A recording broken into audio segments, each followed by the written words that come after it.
오늘 시편 103편의 말씀을 통하여서 여호와를 송축하라 라는 제목으로 말씀 나누도록 하겠습니다.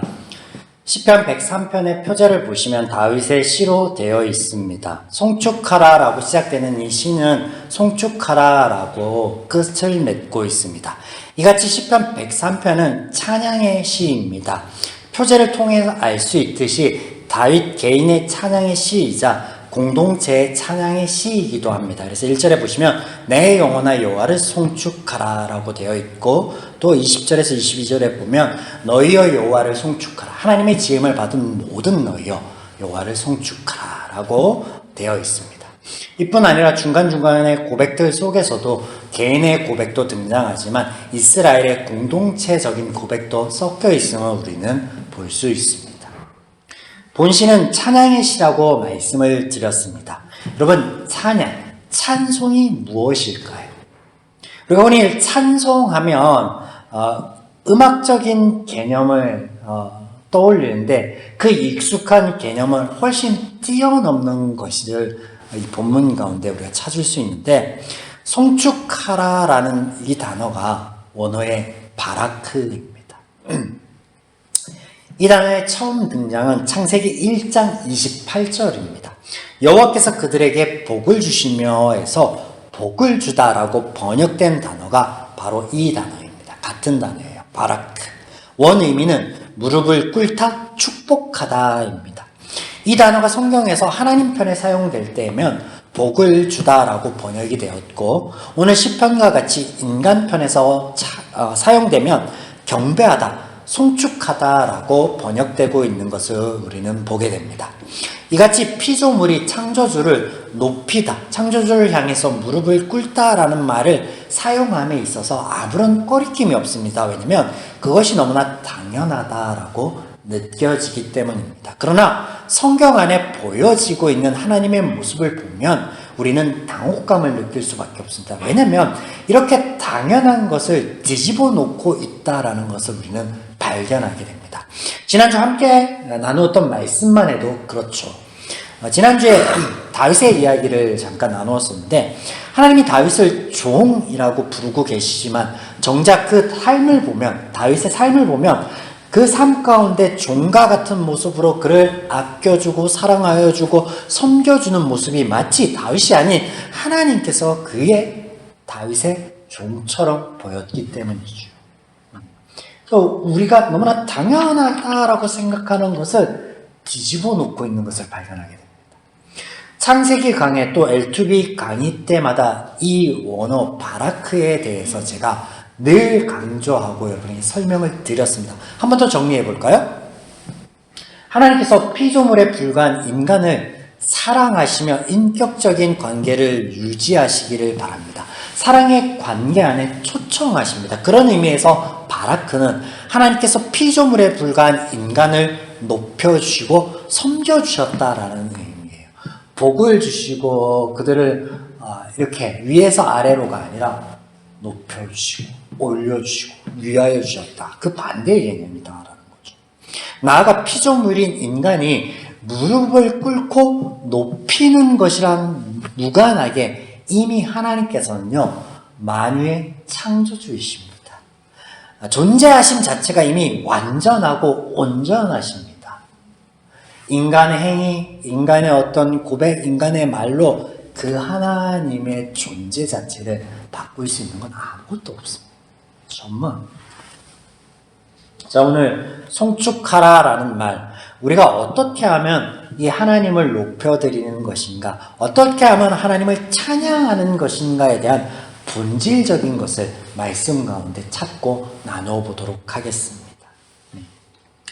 이것 하나는 기억하시기 바랍니다. 이렇게 장황하게 설명드린 거는 우리가 찬송하면은 우리가 이 음악적인 것으로 하나님을 막 경배하고 높이는 것 그 이상의 것이다라는 거예요. 실제로 구약에서 노래라고 번역되어 있는 단어와 이 찬송이라는 단어는 전혀 다릅니다.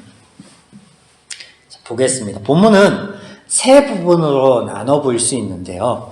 1절에서 2절은 여호와를 향한 개인의 송축이 등장합니다. 그리고 20절에서 22절은 여호와를 향한 공동체의 송축으로 이 두 대목이요 같은 내용을 담고 있어요. 그래서 문법적으로는 이것을 수미상간이라고 하죠. 그래서 20절에서 22절은 더 엄밀히 얘기하면 송축에 대한 초청이에요. 여호와의 지음 받은 너희 모두는 하나님을 송축하라라는 초청이죠. 엄밀히 말하면. 그럼에도 불구하고 이 1절과 2절 첫 대목과 20절과 22절의 세 번째 대목이 송축하라, 송축에 관한 동일한 내용을 다루고 있다라는 겁니다. 그래서 본문이자 두 번째 단락은 3절에서 19절입니다. 우리는 이것을 나누고 이것을 살펴보므로 송축에 대한 그 이유와 근거들에 대해서 나눠보도록 하겠습니다. 자, 먼저 이 중점적으로 살펴볼 두 번째 이 단락 이전에 2절을 한번 보시고 넘어가겠습니다. 2절. 내 영혼아 여호와를 송축하며 그의 모든 은택을 잊지 말지어다. 네, 여기서 은택이 뭐죠? 은택? 이 단어의 뜻은요, 수당, 보수, 이익인데 본문에서는 대우, 행동, 혜택 등을 의미하는 것으로 사용됩니다. 즉 하나님께서 다윗에게 또 우리에게 행하신 모든 일들이 찬송의 이유가 된다라는 거예요. 자, 본문을 보시면 3절, 그가 내 모든 죄악을 사하시며 내 모든 병을 고치시며 내 생명을 파멸해서 속량하시고 인자와 긍휼로 관을 씌우시며 좋은 곳으로 내 소원을 만족하게 하사 내 청춘을 독수리같이 새롭게 하시는도다 라고 하나님의 행하신 일들, 이 혜택에 대하여 쭉 19절까지 고백으로 이어지고 있는 것을 보게 됩니다.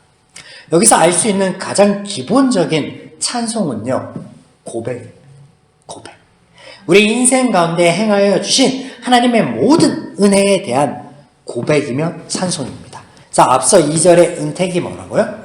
하나님이 우리 인생 가운데 행한, 우리를 대우하시고 우리에게 주신 모든 선한 혜택들, 이것이 바로 찬송의 이유이자 근본적인 그 근간이 된다.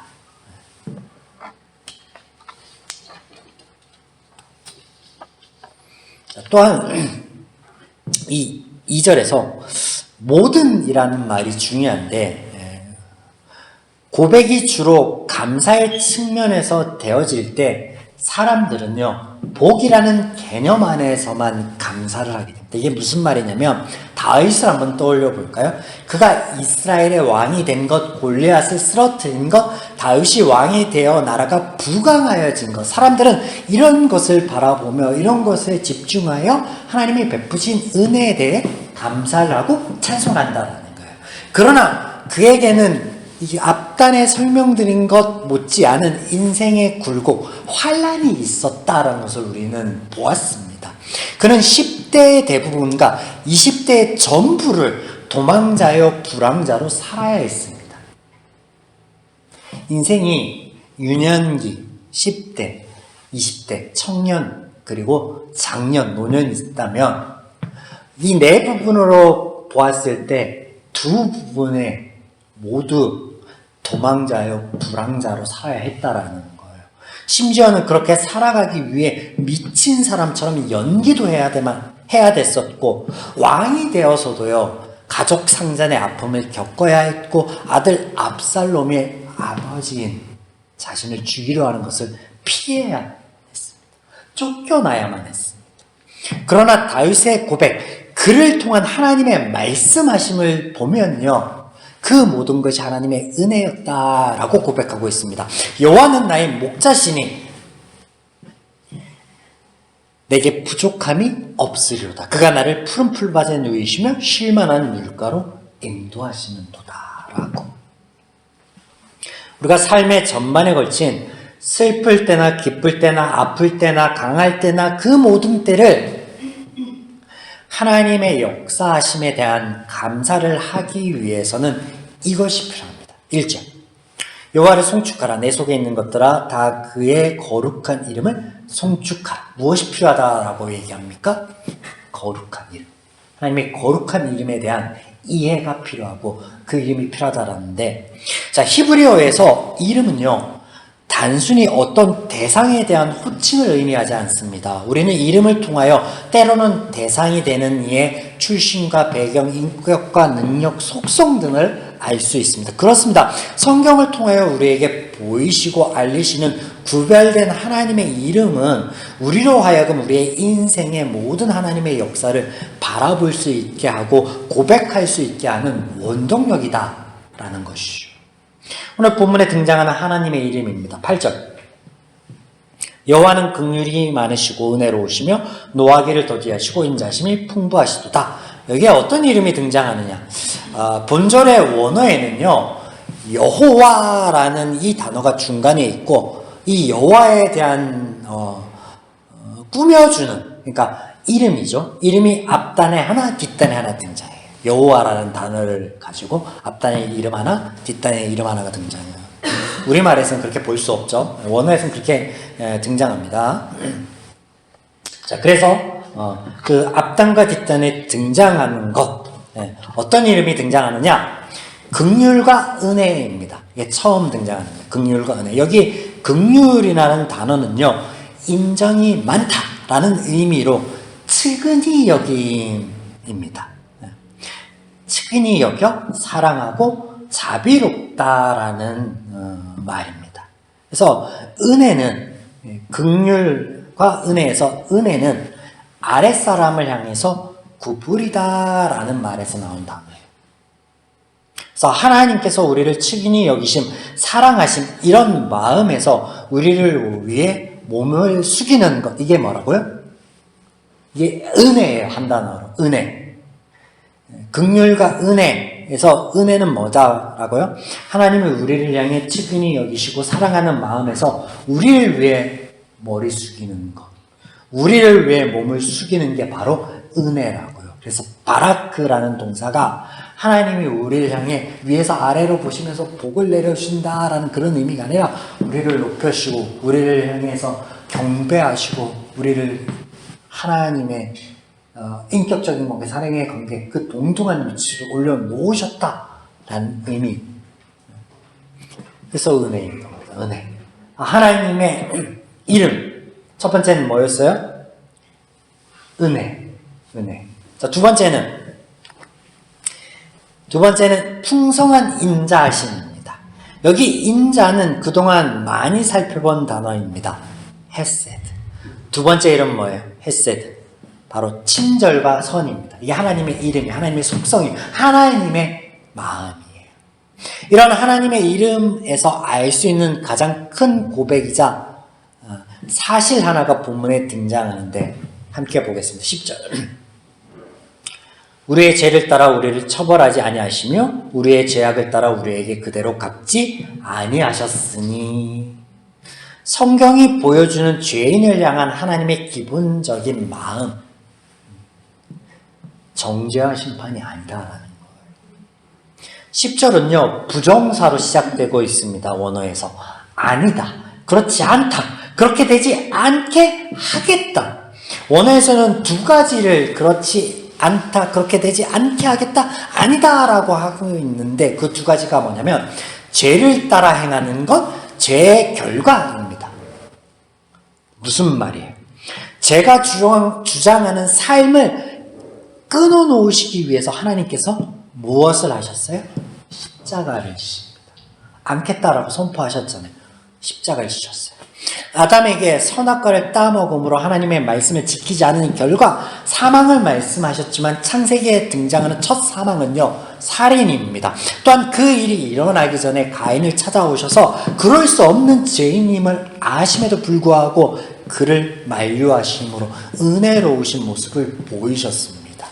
이스라엘의 모든 역사 속에서 죄인의 결과, 그 삶이 무너지고 피폐해질 때 때로는 선지자로, 때로는 사사로, 때로는 말씀으로 그들을 건지시고 그들을 위로하시는 하나님이셨습니다. 죄의 결과가 너희를 주장하지 않게 하여 줄게. 죄를 따라 죄의 삶으로 관철되지 않도록 죄를 끊고 의의 길, 선한 길로 삶을 걸어갈 수 있게 해줄게 십자가 지신 분이 하나님이시죠. 이게 헤세드입니다. 헤세드. 하나님의 이름, 친절과 선. 죄인의 연약함, 죄인의 한계를 분명하게 아시는 하나님 때문에 은혜를 베푸시는데, 이 하나님에 대하여 본문에는 이렇게 소개하고 있습니다. 동이 서에서 먼 것 같이 우리 죄가를 우리에게서 멀리 옮기셨도다. 14절. 이는 그가 우리의 체질을 아시며 우리가 단지 먼지뿐임을 기억하십니다. 죄인의 한계, 죄인의 아픔, 죄인의 삶을 아시는 하나님께서 죄가 우리를 주장하지 않도록 그 죄를 멀리 옮기셨노라 라고 우리에게 소개하고 있습니다. 이같이 우리가 온전한 하나님을 알고 그 하나님에 대한 믿음으로 우리의 삶을 바라볼 때 우리 인생 가운데 베푸신 그 모든 것이 하나님의 은혜임을 깨닫게 될 것이며, 이것을 고백하는 게 뭡니까? 찬송입니다. 찬송. 아직 이스라엘이 이 하나님의 이름에 대하여, 하나님에 대하여 온전한 지식이 없을 때는 죄의 결과가 하나님의 심판이었다라고 했습니다. 때문에 그의 삶의 모든 여정이 하나님의 은혜였음을 고백하지 못하였고, 평안할 때, 외부의 침입이 없을 때, 풍요로울 때만 하나님의 은혜다라고 고백한 반쪽짜리 고백이었다라는 것을 여러분 기억하시기 바랍니다.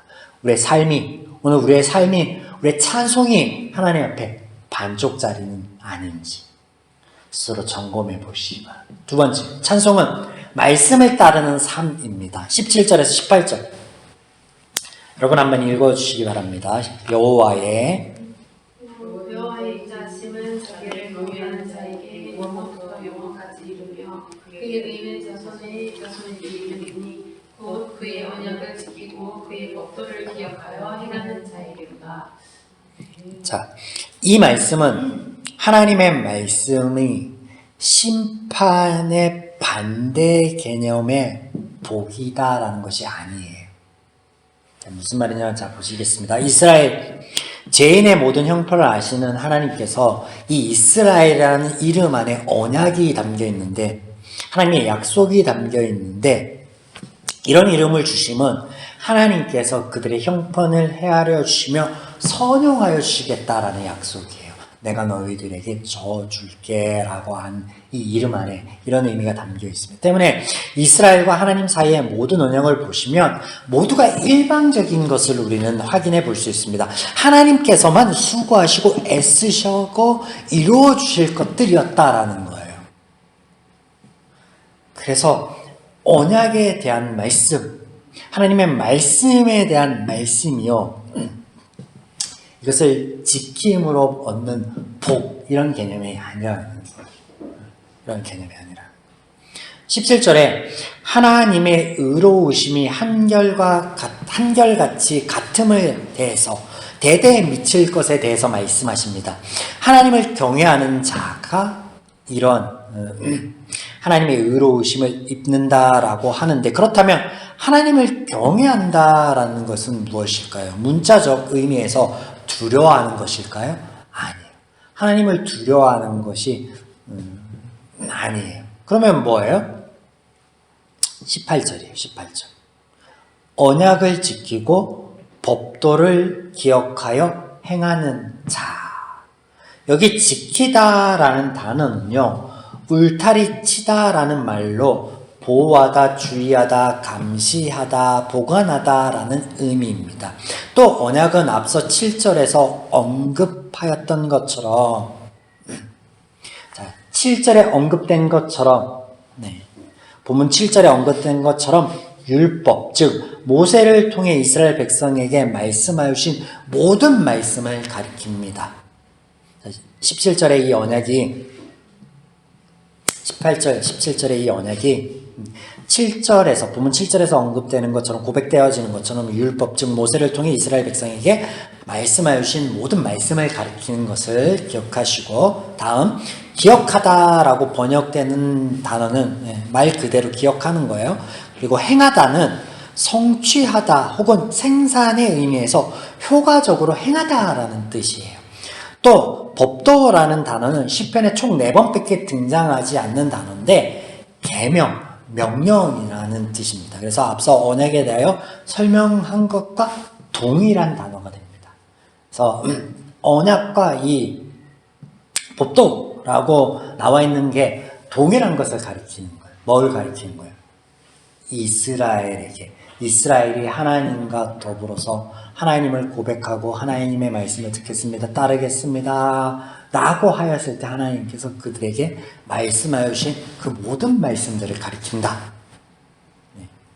그래서 이스라엘에게 그렇게 말씀하여 주신 그 말씀이요, 지키면 복을 주고 지키지 않으면 심판을 주기 위한 메시지가 아니었어요. 그러면 뭐였습니까? 우리가 모든 강해를 통해서 이미 그것이 무엇을 의미하는지 보았습니다. 뭐였어요? 이스라엘의 모든 행복과 선하고 유익한 삶을 위한 하나님의 말씀이었습니다. 나 자신을 위한 하나님의 말씀은 가까이 하는 것, 지키는 것, 묵상하는 것, 이게 뭐라고 해요? 오늘 하나님을 찬송하는 것이다 라고 말씀하십니다. 이때 하나님께서 말씀 가운데 약속하신 것들은, 우리 삶 가운데 누리게 될 것들은 변함없는 하나님의 또한 약속이죠. 그리고 이것은 누구나 어느 데에서든 누릴 수 있을, 누리게 될 은혜이기도 합니다. 오늘 찬송에 대하여, 찬송이 무엇인지에 대하여 말씀을 통해 배웠습니다. 찬송의 첫 번째는 무엇이었습니까? 찬송의 첫 번째는 뭐였어요? 고백이었죠. 고백.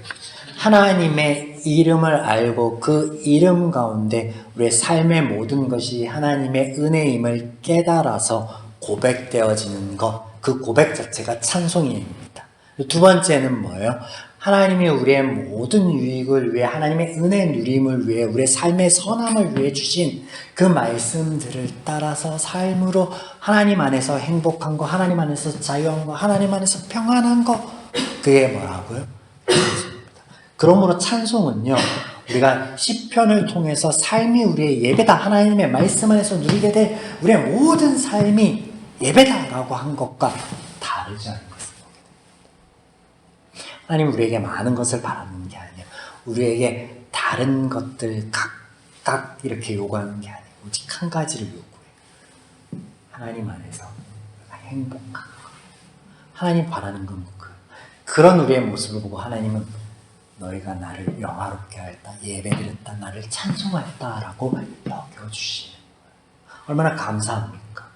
하나님을 향하여 많은 예배를 드려라, 많은 기도를 드려라, 많은 찬송을 드려라, 많은 예물을 드려라 라고 하지 않았습니다.